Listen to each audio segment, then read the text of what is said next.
A gente começa falando justamente sobre isso, sobre o novo ciclone extratropical que atinge o sul do país, supera a maior tragédia natural do Rio Grande do Sul. Até agora, as autoridades gaúchas confirmaram 21 mortes. Mais de 4.000 pessoas estão desabrigadas ou desalojadas, 67 cidades foram afetadas pelos temporais.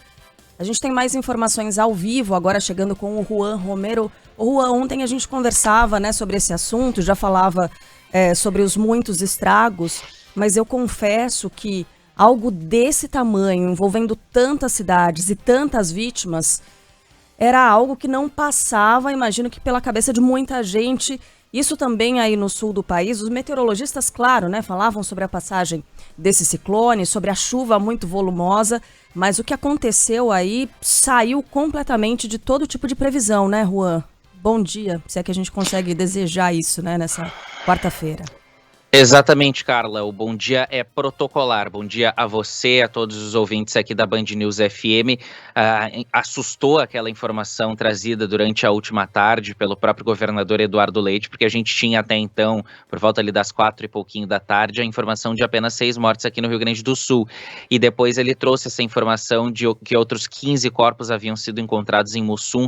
Eu acho que isso que pegou mais ainda de surpresa, porque em relação a alertas, a gente já vinha recebendo desde o sábado, na verdade, de que haveria uma queda de chuva muito grande, ventos, inclusive alertas para a subida desses rios ali da região. As chuvas nessa quarta dão uma trégua, é o segundo dia seguido sem chuvas, expectativa da Defesa Civil aqui do estado do Rio Grande do Sul, que projeta quase 3 milhões de pessoas afetadas de forma indireta por essas tempestades que caem aqui no estado desde o último domingo.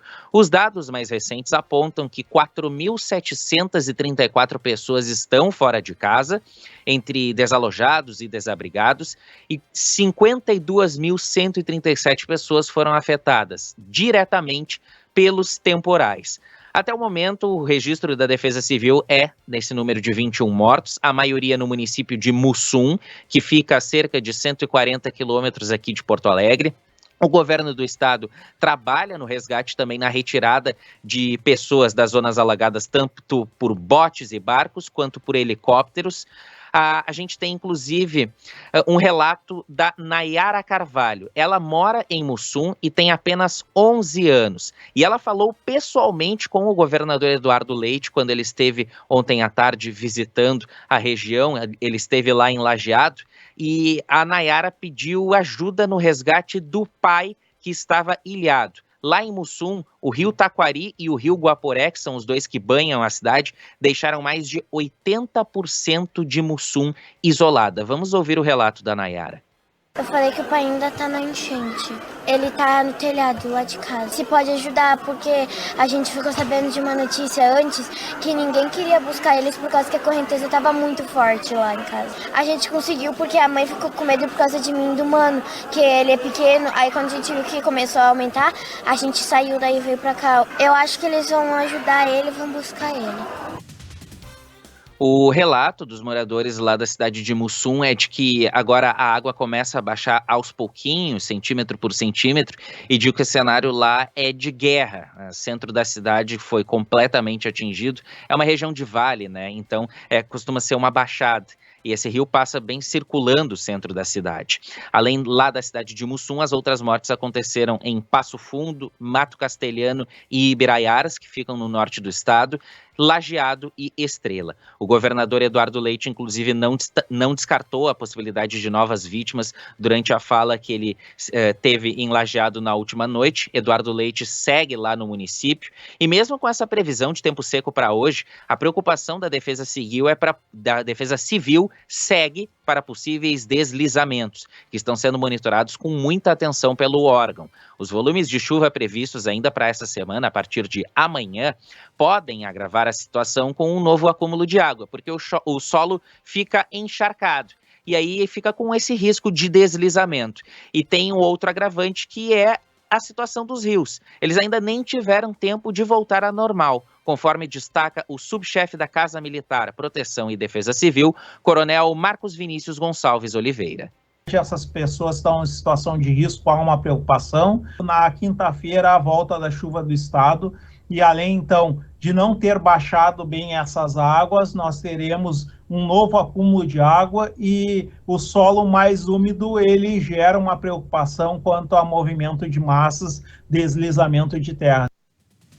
Em Arroio do Meio, onde passa o rio Taquari, moradores relatam que nunca viram nada parecido com essas enxurradas registradas nos últimos dias. Para vocês terem uma ideia, a cota normal do rio é de 13 metros, costuma ser de 13 metros em condições normais. Nesses dias de temporal, o rio chegou a 30 metros de altura. A gente vai ouvir agora uns relatos de moradores de lá. 33 anos morando, mas nunca vi coisa igual. Desse jeito, nunca vi coisa desse jeito aí. Até deu medo de tanto volume, de tanto trovão que deu e tudo, né? Bastante água. Nunca vi uma coisa parecida assim. Já teve várias enchentes, né? A mais grande de todas, a pior de todas, né? A correnteza, tudo, né? As perdas das pessoas aqui da Barra, sabe?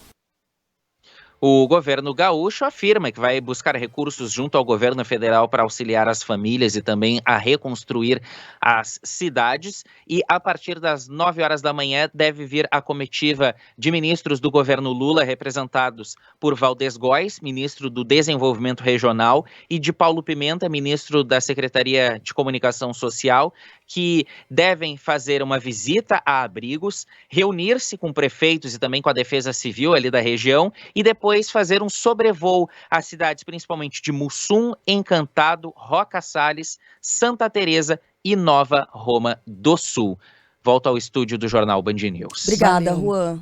Obrigada. A gente acaba de receber algumas imagens importantes e a informação a respeito de Florianópolis, de que um reservatório se rompeu e a água avançou, destruiu, arrastou casas, carros, deixou feridos em uma comunidade em Florianópolis. Por enquanto não há informações de feridos graves, mas são todas informações iniciais da Defesa Civil do município. Trata-se de um reservatório da Companhia Catarinense de Águas e Saneamento, que, repito, se rompeu nessa madrugada. A gente já está acompanhando algumas imagens na nossa live, as primeiras imagens que chegaram, porque foi nessa madrugada e, portanto, a água invadiu diversas casas, arrastou carros. Isso foi na comunidade Monte Cristo, tá? Em Florianópolis. Muita destruição por lá também. A gente vai seguir acompanhando e traz informações atualizadas logo mais, porque são informações que acabam de chegar por aqui de Florianópolis, também no sul do país. É sempre extremamente assustador quando a gente ouve que uma barragem se rompeu. Não custa lembrar que foi isso que em 2005 causou a morte de algumas milhares de pessoas em Nova Orleans, quando da passagem daquele furacão Katrina. Não foi o furacão que provocou a destruição total da cidade, mas o rompimento da barragem. Não é um rompimento tão grave quanto aquele, embora nessa circunstância, obviamente, é uma ocorrência de extrema gravidade, mas não é nada que se aproxime daquele evento de 2005, só para a gente se tranquilizar um pouquinho.